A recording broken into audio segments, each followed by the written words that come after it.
don't know if you use it there. We used that one before. Yeah, actually the first time I ever heard you guys was on 5105. I was out there. But the very first time I ever heard you guys was actually on the Frisco station out there. On 5105? Yeah. That was, what we was out doing, what was it, July? Yeah. And yeah, that was actually the very first time I ever heard you was on that station out there. So it was kind of interesting hearing you guys out there, out in the same area you guys are from. Yeah. But, so you guys been on the what, tour for, you guys been on the road for about a month? About a month, yeah. Yeah. How's it, everything going? Is it looking reception pretty good? Yeah, it's going great, man. It's fun. I mean, you get to play every night. Yeah. Hang out on the bus. No complaints. So. Beats working. Oh yeah, well, that is true. I can agree with that. But so, what is this name that's sitting right in front of me called Smash Mouth come from? Smash Mouth. Someone get beat up, or? I think it was Kevin and Steve. Had the concept of Smash Mouth from watching a lot of Monday Night Football or something. Have you heard that term? They're playing Smash Mouth football. Yeah. So just kind of I don't know, it just sounds good. It doesn't really mean that much, I guess, Not trying to promote violence or anything, Hey Derek, weird. He's like, whoa, check this out, man. I'm driving the bus. All of a sudden the bus takes off. That's alright. So, where are you guys heading off to after this? This tour, after this we go to Boise, and then we're going through, then we go up to the Pacific Northwest, like Oregon, Eugene, Seattle, I think. That's two concerts in Boise. And then then we drive all the way to like Minneapolis, I think. Then we do some more Minneapolis and some more Midwestern dates. Then we go. The tour ends then we'd have some dates in L.A. And Southern California, and then we actually end up at Camp KOME, which is it's a shoreline in Mountain. Yeah. And then from there we go to Hawaii to do a radio show, and then that's cool. I think Camp KOME is like the actual last date of the tour with Sugar Ray. Yeah. And then we go to Hawaii, and then we have a day off, and then we start another tour with Blurb. Really? In cool. Toronto, Canada. Yeah. So you doing many European dates on that? We don't have any European dates booked yet. I'm not sure that I don't think our CD's been released there yet. Really? I think we're getting some airplay in like London and stuff, but I don't think there's anything in the stores. So right now we're just kind of concentrating on North America, That's cool. So what was probably, is this one of the ones, this place is small as This is a hell, pretty small man. place, yeah. This is one of the smaller places. I walked in this place like, man. Yeah, it's been different. Some venues are, some, we played the 930 Club in Washington, D.C. That was a pretty big club, almost like a theater type club. Cool. In Wichita, Kansas, we did a radio thing that was like for 14,000 people, and then, but on an average, we're playing to about 1,000 to 1,200 people a night, We're selling everything out, so. So what has been probably, Derek, come here. You don't want to go in there. Should have left him at home. It's cool. But I was gonna, so far, what has probably been one of your favorite places to play? Austin, Texas was a There. really, really neat town, man. Really cool. Played this place called Stubbs Barbecue. That was this really interesting place. It was almost like the actual restaurant bar itself was sort of a labyrinth of all these different rooms, and just a really interesting place. And then the gig was outside by this, almost like on this ravine by a river with like a bridge over it. I don't know if you've ever been to this place, but it's just the people there. Everyone is there to have a good time, man. It was a unique stop on the tour, definitely. It just was such a fun show and such a fun night, So how long have you been on the road to Smash Mouth? On the road? Yeah. Well, this is our first tour. Oh, okay. Yeah. Yeah, I mean, how long have you guys actually been playing with this? About 3 years. Okay. Yeah. Okay. And so, I mean, to be honest with you, what made you actually want to get into the music business? I mean, into this kind of screwed up world? Yeah. I've been pretty much doing it my whole adult life, Okay. When I was a kid, I just really got into playing and singing, just playing in bands, and it was just a part-time thing that I would do for fun and, jam around, and then we started getting more serious about it a few years ago. And for me, it's just entirely just playing, and creating songs and just, you know, making something out of nothing. And so this is pretty much something you really enjoy doing? Yeah, it's just, you know, it's just our lives, you know. Yeah. Well, Greg and I have been at this for a really long time. So the band has been around about 3 years. I mean, yeah. what do you guys actually meet at? Well, Greg and I were playing in a band back home, sort of a rap funk band called Lackadaddy. Let's rock it out on the bus so far. Okay. And Steve and Kevin, who were like, you know, had known each other since like childhood, they were childhood friends, and they had this concept from Smash Mouth. Steve had been doing a rap thing before, and he wanted a band, you know, so him and Kevin, they had this concept pretty much worked out, and they sort of recruited Greg first to like help them, you know, flesh out the songs and help them record some of their ideas and some of his ideas, and then I was sort of brought in with, you know, by Greg, since I'd been in this other band with him. He's like, dude, you should check this out. These guys have this pretty good idea. And in Lackadaddy, the rap period, Greg didn't play guitar. He was just a rapper, and he would do a lot of the recordings in his studio at home. And I think he wanted to get back to playing guitar, you know, actually in the band, and I wanted him to too. And I wanted him to have more control over actual songwriting. So this was just, and it was kind of more up my alley musically, personally. Yeah. You know, just being able to play melodic lines and singing more, actually, you know. The way the songs are set up, Greg and I actually do quite a bit of the singing in the choruses. Yeah. So. For Converse, 8. Wait, let me check. Excuse me for a second. No problem. You guys signed you guys up or something? Really? That's cool though. You've been doing any radio gigs on this since being in Salt Lake, or has any radio station been doing anything with this in Salt Lake, or? Okay, that's cool. Those my Converses are 8.5. Yeah, the Chuck Taylors run really big. Yeah, the Chuck Taylors, for the Chuck Taylors, it's like 7.5. They're pretty small feet. Boy, the perks are great here. Yeah, there's some perks. Yeah. Free shoes. So how long have you guys been with Interscope? We just signed with them like in early June. Okay. You know? So it was pretty early. It happened quick, because see, what happened was we made the record ourselves first. With Eric Valentine, our producer and our keyboard player. Yeah. And Interscope, you know, what happened was they added this, the KRQ added the song "Walking on the Sun" before we even signed. We were down there. Greg and Steve were down there on like one last, you know, shot at shopping the CD as it was. Even though it was complete, we were looking for someone who just might want to release it. So when they added "Walking on the Sun," it was like the next day we had all these offers. So, and Interscope was the label that we really wanted to be with. So it just worked out great. Interscope's a good label. So that and the point was like "Walking on the Sun" is sort of a summertime song. You know, it's pretty, you know, kind of lighthearted, pretty sing-along type song. So we wanted it released immediately. So getting all the packaging and all the artwork together was just crazy. They released the record as it was, as we recorded it, you know. And now we're out here working it, you know. This one here. So you have like the Japanese stuff on the one side. Yeah, Greg designed that. That's interesting. Yeah. It's kind of cool. So you just how to just put that together the way it was. Yeah. Greg and a friend of his put that together. We had to get it together pretty quick, you know.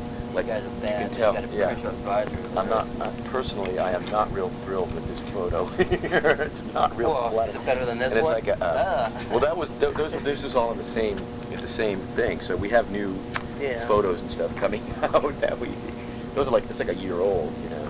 Yeah. So so I mean, if you guys put this in June, and you guys, because I know in July you guys are already having it on the radio. Yeah. That was the record got released. I mean, the single was released in like, you know, it was getting airplay immediately in like mid-June. Yeah. And the record was released. It was like July 12th. Yeah. So it's been happening pretty quick. Yeah.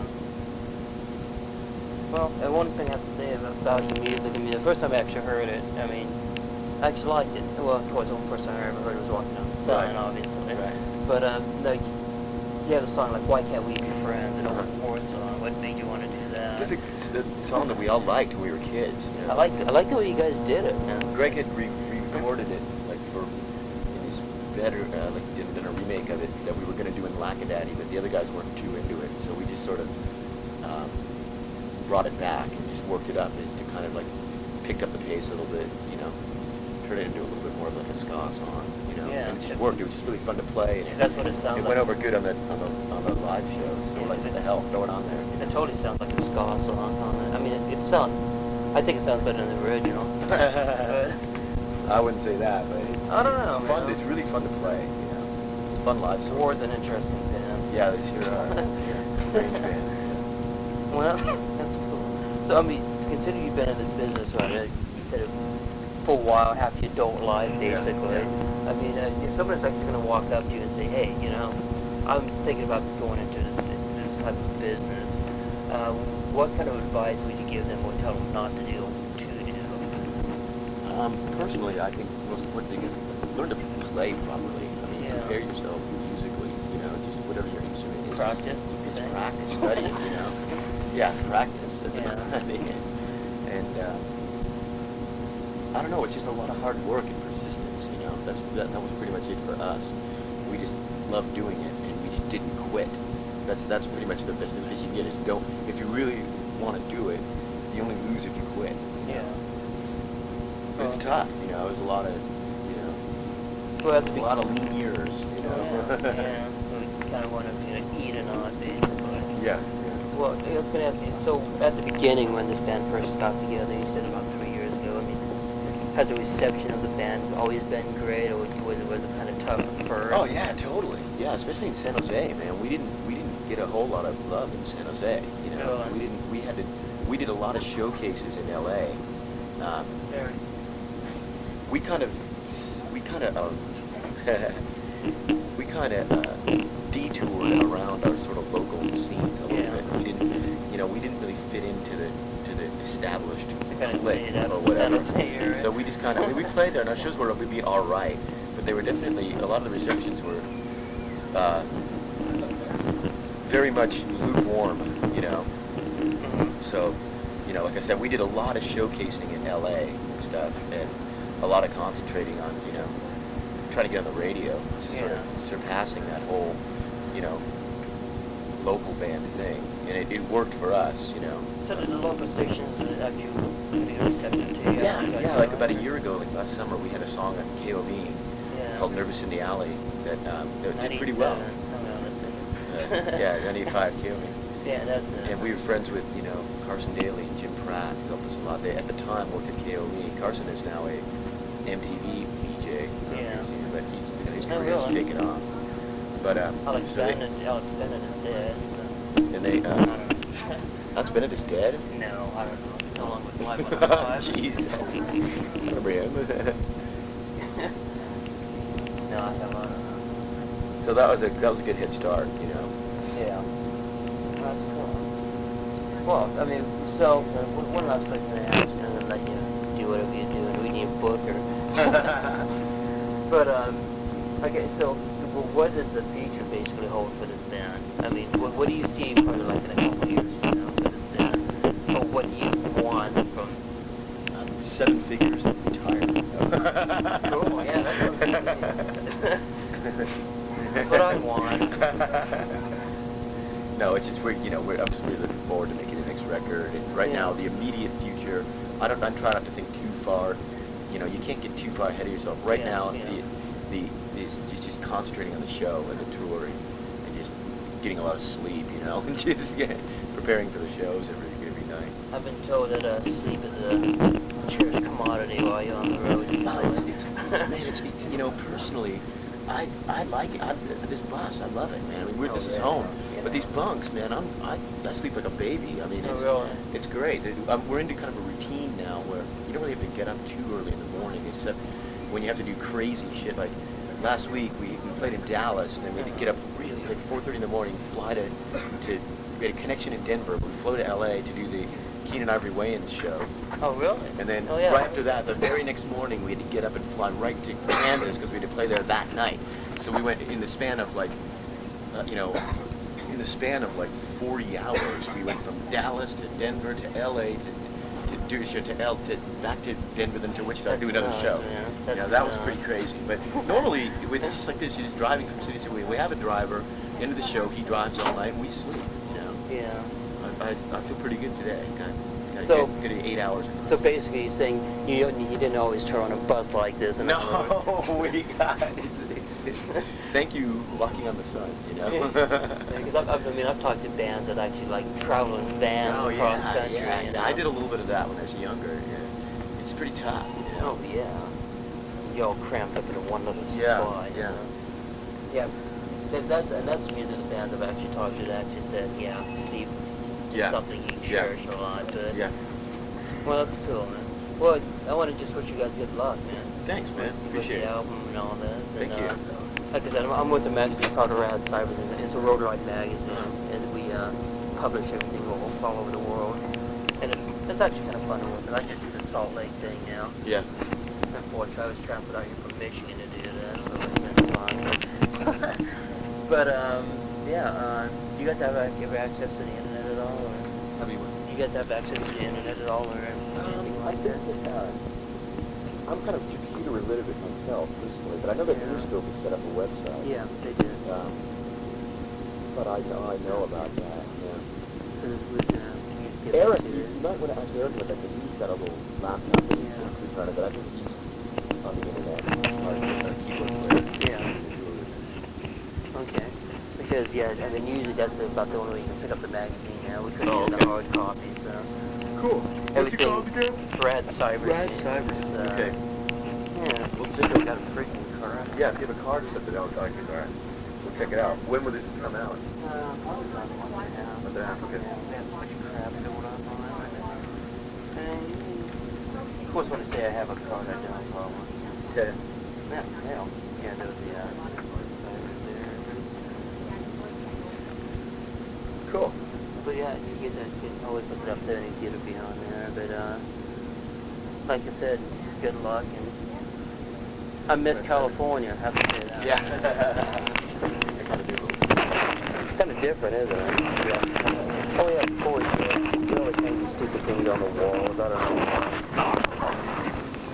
Dude, you're the victim of crime and stuff. Oh, okay. Sorry if I made fun. Oh, don't worry about it.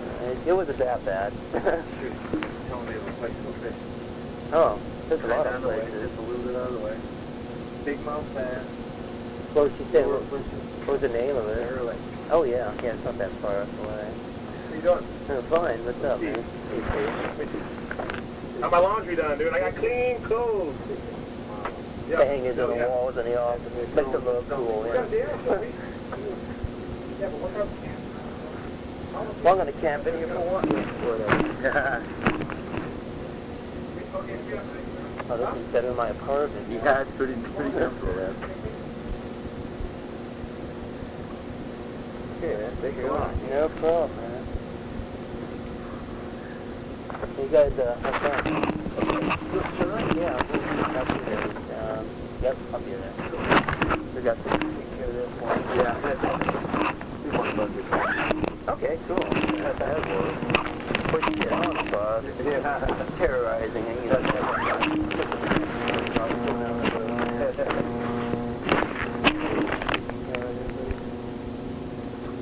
But yeah, okay, that's it. Yeah.